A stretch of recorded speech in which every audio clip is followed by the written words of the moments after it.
Pada anak-anak atau gigi susu itu jumlahnya ada 20, terdiri dari gigi seri, taring, dan juga geraham sebelah sana. Untuk yang di sebelah sana berwarna kuning itu contoh dari karang gigi. Jadi ini bisa timbul setengah jam setelah makan, dan juga karena terlalu sering mengunyah hanya di salah satu sisi saja. Jadi diupayakan ya kalau setelah makan segera kumur-kumur menggunakan air putih, dan juga mengunyah makanan berganti sisi kanan dan juga sisi kirinya. Kemudian kalau yang di bawah ini area lidahnya, bibir-bibir kita namanya papila, merupakan reseptor rasa yang ada di lidah kita. Jadi sekarang kita bisa merasakan semua rasa di semua bagian lidah. Memang bukan rasa ya, melainkan hanya sensasi panas terbakar yang terjadi di lidahnya. Di sebelah uvula atau anak lidah. Jadi anak lidah ini fungsinya untuk membantu mendorong makanan masuk ke tenggorokan. Sedangkan untuk amandel aksil itu yang di samping kanan kiri berwarna merah ya. Amandel atau pensil itu fungsinya salah satu sistem imunitas di tubuh kita. Jadi sehatnya ya, kalau gosok gigi cukup 2-3 kali sehari, pagi dan malam sebelum tidur. Jangan lupa lidahnya dibersihkan juga, pakai pembersih dari sikat gigi yang ada garis-garisnya, atau pakai mata lidah supaya tidak ada sisa makanan yang nempel di sela-sela papilanya, karena nanti bisa bikin jamur, penyebab bau mulut dan juga sakit. Ya, dari sini mungkin ada yang ditanyakan. Ada yang mau tanya? Gak ada ya. Oke, kalau tidak ada, silakan bisa lanjut jalan sebelah sana rutenya. Masuk di bagian zona telinga. Kelas 5 sama 6 ya. Sudah lewat ya untuk pelajaran tentang telinga. Biasanya kelas 4 baru masuk tentang telinga. Nah, kita ingat kembali untuk telinga kita. Dan yang masih ingat dibagi menjadi berapa bagian? Lupa? Telinga kita dibagi menjadi 3 bagian ya. Ada telinga luar, itu daun telinganya. Ada telinga tengah, gendang telinganya ini ya. Jadi ini lubang telinganya. Ada telinga bagian dalam, koklea atau rumah siput ini ya. Nah, untuk sinyal getaran suara yang kita dengar ditangkap oleh daun telinga, masuk ke liang telinga dan diterima oleh gendang telinga kita. Gendang telinga kita nanti akan bergetar karena nanti masuk di bagian tulang pendengarannya. Masih ingat tulang pendengaran di telinga namanya apa? Lupa? Tulang martil. Ada 3 ya tulang pendengaran di telinga. Ini adalah bagian tulang terkecil dalam tubuh kita. Singkatannya namanya tulang malas, yaitu martil, landasan, dan sanggurdi. Apa dek? Martil, landasan, dan sanggurdi ya, disingkat jadi tulang malas. Dari sini nanti sinyalnya masuk di dalamnya koklea atau rumah siput. Di dalamnya banyak rambut-rambut sel yang mengantarkan getaran suara yang kita dengar ke bagian saraf pendengaran, dikirim ke otak. Seperti itu alur untuk pendengaran kita. Untuk fungsi telinga ya, ada 2 sebenarnya. Jadi selain untuk mendengar, fungsi telinga kita juga untuk keseimbangan tubuh ya. Fungsi dari 3,5 lingkarannya ini atau disebut kanalis ya. Untuk tiksanya di telinga jangan terlalu sering menggunakan pengeras suara Kak, seperti headset dan yang lainnya. Kalau berlebihan itu merusak di bagian rumah siputnya ini, nanti dampaknya bisa tuli permanen sebelum usia tua ya. Membersihkan telinganya itu cukup bagian daun telinga luar dan juga lubang yang paling luarnya. Jangan suka mengorek telinga bagian dalamnya. Cukup seminggu sekali aja ya, karena minyak pada liang telinganya sebagai antimikroba. Dia membunuh hewan-hewan kecil yang masuk di telinga. Di sini ada pertanyaan seputar telinga. Sudah cukup? Ya, terima kasih ya. Rutenya naik tangga merah di samping ke zona berikutnya. Dia ada zona. Untuk hidung kita ada dua fungsinya, sebagai indera penciuman dan juga sebagai alat pernapasan. Tadi yang dilewati itu ada contoh dari bulu hidung ya. Bulu hidung dia berfungsi untuk menyaring udara. Tapi kalau ada bulu hidung yang panjang tidak boleh dicabut karena nanti bisa menyebabkan kerusakan atau terjadinya penurunan dari fungsi indera penciuman ya. Untuk yang sebelah sana di depan yang seperti akap ada contoh dari pembuluh darah kapiler ya. Pembuluh darah kapiler di hidung itu sangat tipis. Jadi kalau dia pecah bisa menyebabkan terjadinya mimisan ya. Untuk penanganan mimisan mudah. Jadi cukup duduk tegak, cuping hidungnya ditekan ya. Nanti sementara nafasnya lewat mulut dulu. Ditunggu 5-10 menit mimisannya sudah bisa berhenti sendiri ya. Yang tidak boleh dilakukan pada saat mimisan yaitu didorongkan ke atas, disumpel pakai tisu, pakai daun sirih ataupun dikompres pakai es, tidak boleh dilakukan. Kelas ini namanya adalah septum nasal, pemisah antara lubang kanan dan lubang kiri di hidung ya. Kalau kelihatan berlonggar itu ada contoh dari selaput lendir. Dia sebagai tempat menempelnya kotoran hidung dan juga sebagai alat yang menghangatkan dan melembabkan udara. Jadi sebelum masuk ke paru-paru, udara akan disesuaikan dengan suhu tubuh kita ya. Pesannya buat adik-adiknya, kalau jangan sembarangan ya, sebelum dan sesudahnya biasakan untuk cuci tangan, mesin, batuk juga harus ditutup biar bakteri atau virusnya tidak menyebar ke teman-temannya ya. Nah kalau kita hidungnya tengah tersumbat, hidung tersumbat itu karena ada pembengkakan di selaput lendir ya. Jadi karena adanya reaksi alergi, pilek atau flu di selaput lendir sebelah sana itu akan membengkak ya.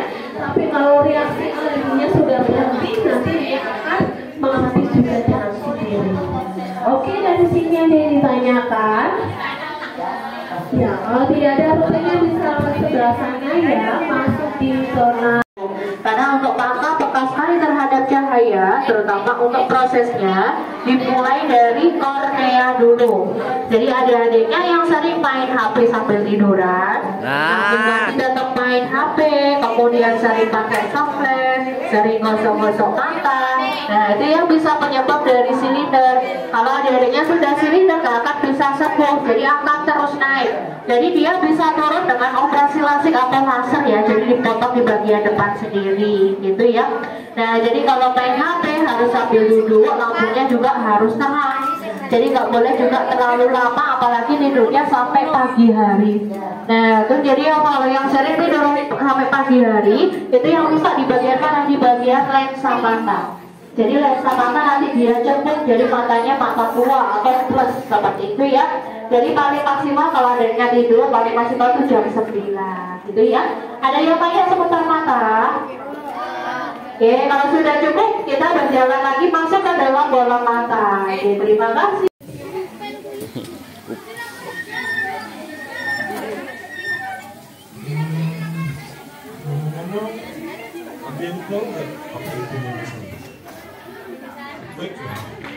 Aku akan memberikan informasi tentang mimisan.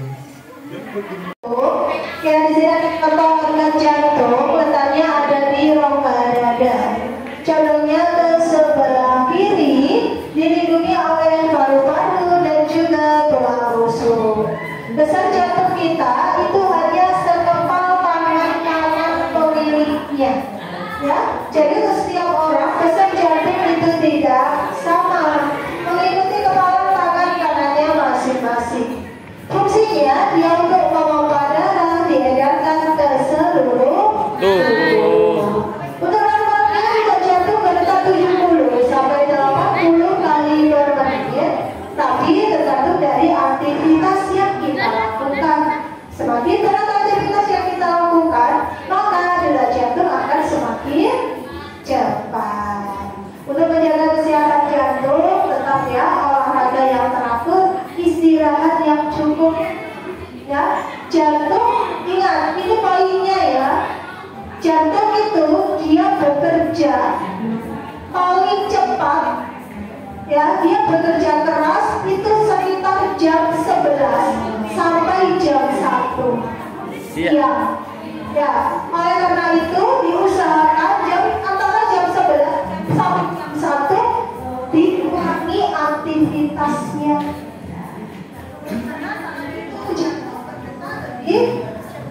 Yang dikurangi aktivitas pada jam-jam tersebut. Ya, hindari rokok dan asapnya, karena rokok dia selain bisa paru-paru, dia juga memicu utama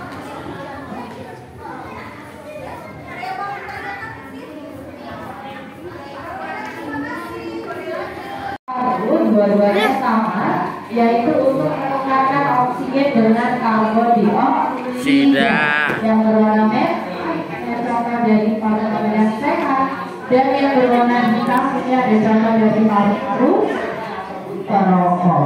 Tidak hanya perokok aktif ya, perokok pasif juga sama, paru-parunya bisa hitam, dan kalau sudah hitam nggak bisa balik lagi jadi merah seumur hidupnya pada paru-parunya ya.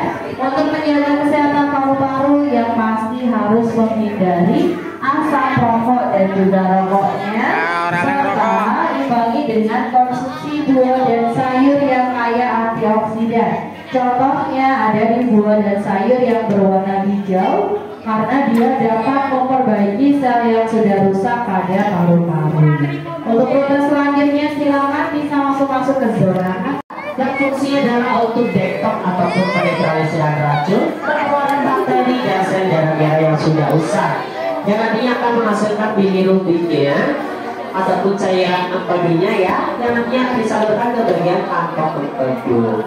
Yang kantong empedunya ada cairannya yang berwarna hijau ataupun kekuningan, yang fungsinya adalah untuk membantu organ hati kita untuk memecahkan lemak jenuhnya, dan selain itu untuk membantu dalam sistem pencernaan. Ya, nanti cairannya akan keluar melalui usus 12 jari beserta enzim yang dari pankreasnya.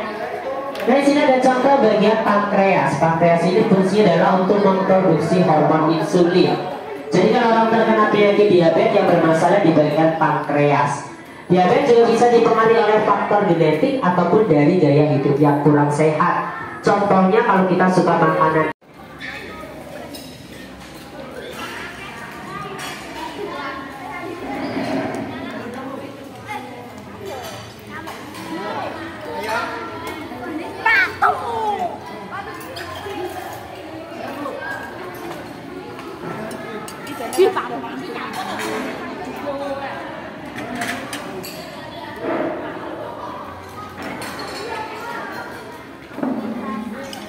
Ro. Pan, Alban. Dan.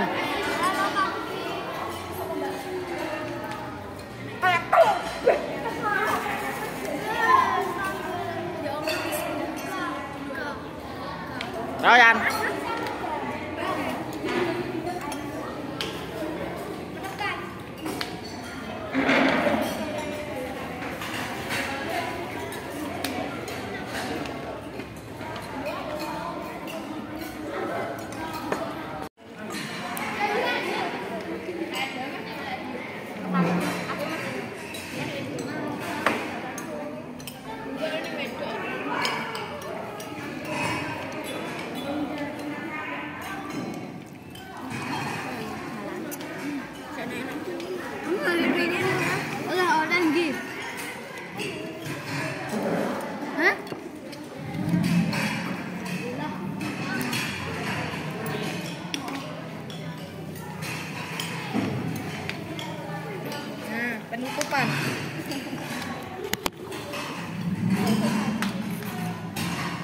Ah.